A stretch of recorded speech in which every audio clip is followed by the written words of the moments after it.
अब हम आपको वर्ल्ड हेल्थ ऑर्गेनाइजेशन यानी WHO की एक चिंताजनक रिपोर्ट के बारे में बताएंगे जो ये कहती है कि दुनिया भर के अस्पतालों में मौजूद वायरस और बैक्टीरिया की वजह से हर साल 24% मरीजों की मृत्यु हो जाती है। ये मरीज अस्पताल में भर्ती तो अपनी किसी खास बीमारी का इलाज कराने के लिए होते हैं, लेकिन इलाज के दौरान ही अस्पताल में मौजूद दूसरे वायरस और बैक्टीरिया की वजह से इन्हें इन्फेक्शन हो जाते हैं जो आगे चलकर इनकी मौत का कारण बनते हैं।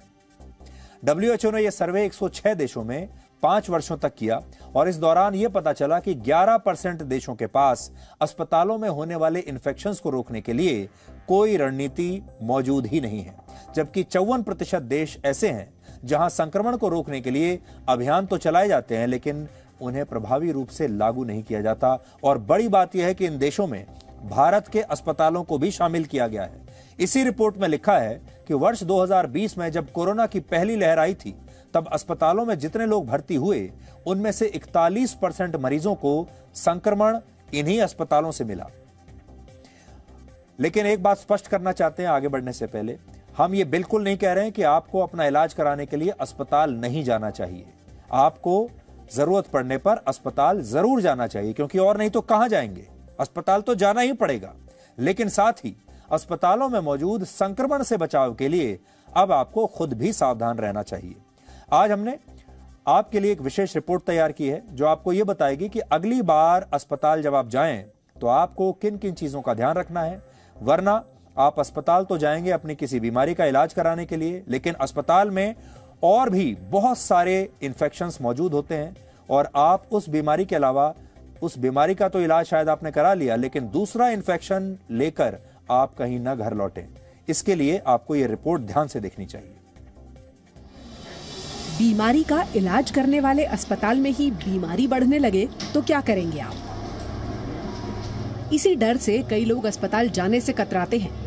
मैं वैक्सीनेशन के सेकेंड डोज के लिए आया हूँ और मैं कोशिश करूँगा कि जल्दी से जल्दी वैक्सीनेशन डन हो जाए और मैं निकल जाऊँ, क्योंकि ऑफकोर्स हॉस्पिटल में रहना चाहे जितने मर्जी साफ हो खुद ही अनसेफ सा होता है। हॉस्पिटल आने से डर तो रहता ही है, बट हाँ, being a private hospital all things are well managed. Minimum time हो सके उतना ही रहना चाहूँगी। मैं पेशेंट एरिया पे कम टच में रहना चाहूँगी ड्यू टू इन्फेक्शंस। विश्व स्वास्थ्य संगठन की इन्फेक्शन कंट्रोल को लेकर आई रिपोर्ट यही खुलासा कर रही है कि तमाम कोशिशों के बावजूद अस्पताल में मौजूद इन्फेक्शन कम होने की जगह बढ़ रहे हैं। अस्पताल में इन्फेक्शन के सोर्स कई हो सकते हैं। हॉस्पिटल में मौजूद टेस्ट के सैंपल्स, वेंटिलेटर, कैथेटर और ट्यूब्स जैसे उपकरण, सीरिंज, बॉटल्स, ग्लव्स जैसे बायोमेडिकल वेस्ट, यहाँ तक कि डॉक्टर्स के स्टेथोस्कोप और लोगों के मोबाइल फोन, इनमें से किसी में भी इन्फेक्शन हो सकता है। जो भी एडमिट पेशेंट होता है उसमें हमें कुछ डिवाइसेस यूज़ करनी पड़ती हैं, कुछ ट्यूब्स का इस्तेमाल करना पड़ता है जिससे कि उनकी प्रॉब्लम जल्दी सॉल्व हो जाए। बट यही ट्यूब्स जो है एक इन्फेक्शन का भी सोर्स बन जाती हैं। तो ऐसे सिनेरियो में हमारे पास एक पूरा प्रोसेस होता है जिसको हम कहते हैं कि केयर बंडल। इसका मतलब ये है कि कुछ एक्टिविटीज़ जो हमें एक साथ करनी है, हर बार करनी है, जिससे कि वो इन्फेक्शन जो है पेशेंट तक ना पहुँच पाए। और सबसे पहला हमारा एम ये होता है कि हम कम से कम इस्तेमाल करें इन चीज़ों का, जिससे कि वो रिस्क पहले से ही कम हो जाए। बट अगर हमें यूज़ करना ही है तो हम केयर बंडल के साथ यूज़ करते हैं, जिससे कि हम इन्फेक्शन जो है बिल्कुल कंट्रोल कर पाएँ एट द बेड साइड और कोई भी एक भी स्टेप कभी भी मिस ना हो। अगर एक स्टेप भी मिस हो जाता है तो इन्फेक्शन का रिस्क बढ़ जाता है। वेंटिलेटर को भी एक खतरा माना जाता है। डेफिनेटली, देखिए वेंटिलेटर एक बहुत ही इंपॉर्टेंट सोर्स होता है इन्फेक्शन का पेशेंट के लिए और हमारा बहुत इम्पॉर्टेंट एक प्रोसेस है। केयर बंडल के थ्रू ही उसको हम इस्तेमाल करते हैं जिससे कि कोई भी इन्फेक्शन जो है वेंटिलेटर से ना जा पाए। वेंटिलेटर के अलावा जो यूरिन का कैथेटर है, कोई भी हम वीनस लाइन जो यूज़ करते हैं दवाइयाँ देने के लिए, ये सारे सोर्स होते हैं। और इनफैक्ट कई बार पेशेंट्स इतने बीमार होते हैं कि उनके स्किन के थ्रू भी इन्फेक्शन चला जाता है, कई बार बेड सोर्स बन जाते हैं। तो इन चीज़ों का प्रिवेंशन भी बहुत इंपॉर्टेंट है। हालांकि अस्पताल अपने स्तर पर कोशिश करते हैं कि ऐसे इन्फेक्शंस को कम से कम रखा जाए। अब हम आपको एक ऐसे अस्पताल में ही लिए चलते हैं। अगर आपको आईसीयू में जाने की जरूरत पड़ ही जाती है तो आपको क्या ध्यान रखना है और क्या गलतियां नहीं करनी है, ये समझना जरूरी है। अस्पताल में सबसे ज्यादा इन्फेक्शन कहाँ होता है? आईसीयू में। और सबसे ज्यादा खतरा किसे होता है? उस मरीज को जो लंबे वक्त तक आईसीयू में भर्ती रहने के लिए मजबूर होता है। लेकिन खतरा उन लोगों को भी होता है जो उस मरीज से मिलने के लिए आते हैं, जैसे कि उसके घर वाले। इसीलिए आप जब किसी अस्पताल में जाते हैं तो आईसीयू में एक बफर जोन बनाया जाता है। ये जो एरिया है, ये 2 दरवाजों के बीच का एरिया, इसे बफर जोन कहा जाता है। आपको आइडियली किसी भी अस्पताल के आईसीयू में जाने से पहले और बाहर निकलने के बाद 20 से 30 सेकंड कम से कम इस बफर जोन में बिताने चाहिए, ताकि अगर कोई इन्फेक्शन है तो उसको वक्त मिले यहाँ से निकल जाने का। अब हम आपको सीधे आईसीयू में लिए चलते हैं और इस आईसीयू में अब आप देखिए यहाँ पर मरीज हैं, डॉक्टर्स हैं, हेल्थ केयर स्टाफ है बहुत सारा जो अलग अलग तरीके से काम कर रहा है। हेल्थ केयर स्टाफ को भी खतरा रहता है इन्फेक्शन कैच करने का। कोशिश ये की जाती है कि कोई भी मरीज बहुत लंबे वक्त तक आईसीयू में ना रहे, वेंटिलेटर पर ना रहे, क्योंकि जितना ज़्यादा इन चीज़ों का इस्तेमाल किया जाता है, जितना ज़्यादा आप आईसीयू के एरिया में वक्त बिताते हैं, उतना ही ज़्यादा इन्फेक्शन का खतरा होता है। और इसीलिए आईसीयू में विजिटर्स के जो घंटे होते हैं वो भी रिस्ट्रिक्टेड होते हैं, क्योंकि पेशेंट सेफ्टी तो एक मसला है ही, दूसरा मसला ये है कि कम से कम लोग आईसीयू में आएँ और कम से कम इस खतरे के संपर्क में रहें। Indian council of medical research अस्पतालों में इन्फेक्शन कंट्रोल के लिए गाइडलाइंस बनाती है। इनका समय समय पर ऑडिट किया जाता है। इन्फेक्शन कंट्रोल के आधार पर ही अस्पतालों को NABH यानी national accreditation board of hospital quality के सर्टिफिकेट भी जारी करता है। लेकिन दुनिया के किसी भी अस्पताल से इन्फेक्शन को पूरी तरह खत्म करना संभव नहीं है। इसीलिए आपको सावधान रहने की जरूरत है। WHO का मानना है कि अगर केवल हाथ धोने का सही तरीका अपना लिया जाए तो इन्फेक्शन को 70% तक कम किया जा सकता है। आज आपको ये भी समझना चाहिए कि हाथ धोने का सही तरीका आखिर क्या है। जी, फर्स्ट स्टेप हमारा ऐसे, देन सेकंड स्टेप, देन हमारा थर्ड स्टेप।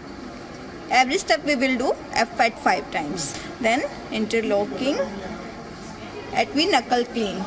ये क्यों किया जा रहा है आप समझ जाइए, क्योंकि बहुत से ऐसे बारीक हिस्से होते हैं जिनको अगर आप सुपरफिशियली चेक करेंगे तो उससे बैक्टीरिया शायद नहीं मरेगा। कुछ लंबे वक्त तक भी इसको करना होता है ताकि इसका टाइम पीरियड होता है। हम 20 सेकंड्स तक इसको करते हैं। 20 सेकंड्स में हमें इसके 6 स्टेप्स होते हैं, वो कवर करने होते हैं। आफ्टर दैट हमें इसका ड्राई करने का वेट करना होता है। ड्राई तब तक नहीं होता तब तक आपके हैंड सेफ नहीं होते हैं। हालांकि भारत उन देशों में शामिल है जहां अस्पतालों में इन्फेक्शन काबू करने के तरीके अपनाए जा रहे हैं, लेकिन विश्व स्वास्थ्य संगठन के मुताबिक भारत उन देशों की कैटेगरी में है जहां ये तरीके हैं तो सही, लेकिन ठीक से लागू नहीं किए जा रहे। फिर चाहे वो बायोमेडिकल वेस्ट का निपटारा हो या अस्पतालों में हाइजीन अपनाने के तरीके। बायोमेडिकल वेस्ट की जो गाइडलाइंस हैं as per government norms fixed हैं। हर जगह ये कलर कोडेड बिन्स रखे जाते हैं और क्या कहाँ पे फेंकना है वो इसके अंदर लिखा हुआ है। इसकी रेगुलर ट्रेनिंग होती है स्टाफ की, और जो गार्बेज, जो कचरा जिस कलर में जाना है वो उसी में फेंका जाता है। लैब के जो सैंपल्स होते हैं उनको बाहर भेजने से पहले ऑटोक्लेव किया जाता है ताकि उसमें से जो भी कीटाणु हैं वो मर जाएं और आगे फर्दर इन्फेक्शन ना फैले। भारत में ऐसे इन्फेक्शन काबू न आने की एक वजह एंटीबायोटिक दवाओं का जरूरत से ज्यादा इस्तेमाल भी है। Centre for science and environment की एक रिपोर्ट के मुताबिक एग्रीकल्चर, पोल्ट्री यानी सब्जियों और जानवरों में पैदावार बढ़ाने के लिए भी एंटीबायोटिक दवाओं का इस्तेमाल बढ़ता जा रहा है। मुर्गी, बकरी, यहाँ तक कि गाय और भैंस के दूध के जरिए भी इंसान तक बिना जरूरत के एंटीबायोटिक दवाएं पहुँच रही हैं।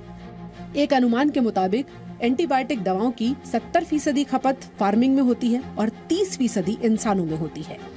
इन्फेक्शन की तरह ही भारत में एंटीबायोटिक दवाओं के इस्तेमाल की पॉलिसी भी मौजूद है। उदाहरण के लिए हर अस्पताल की फार्मेसी और केमिस्ट को इस बात का रिकॉर्ड रखना होता है कि उसने कितनी एंटीबायोटिक दवाएं बेची हैं और किस डॉक्टर की प्रिस्क्रिप्शन पर बेची हैं। लेकिन अगर भारत में दिशा निर्देशों को कागजों से निकालकर जमीन पर लागू किया जा सके तो अस्पताल में मौजूद मरीजों की सेहत भी वक्त रहते सुधारी जा सकती है। पूजा मक्कड़, जी मीडिया, दिल्ली।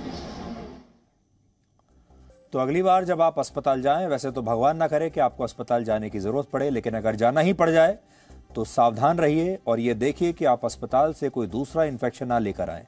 लेकिन सबसे बड़ी बात यह है कि इन्फेक्शन का जो सबसे बड़ा जरिया बनता है वो है आपका स्मार्टफोन, क्योंकि आप स्मार्टफोन से बिल्कुल अलग नहीं होना चाहते। इसलिए अगली बार जब आप अस्पताल जाएं तो आप एक काम जरूर कर सकते हैं कि अगर हो सके तो अपने फोन को अस्पताल के बाहर छोड़ दीजिए, वरना आप तो सुरक्षित आ जाएंगे लेकिन आपका फोन बहुत सारे इन्फेक्शंस लेकर आपके साथ आएगा। Presenting V News app available on Google Play and App Store. Download it now.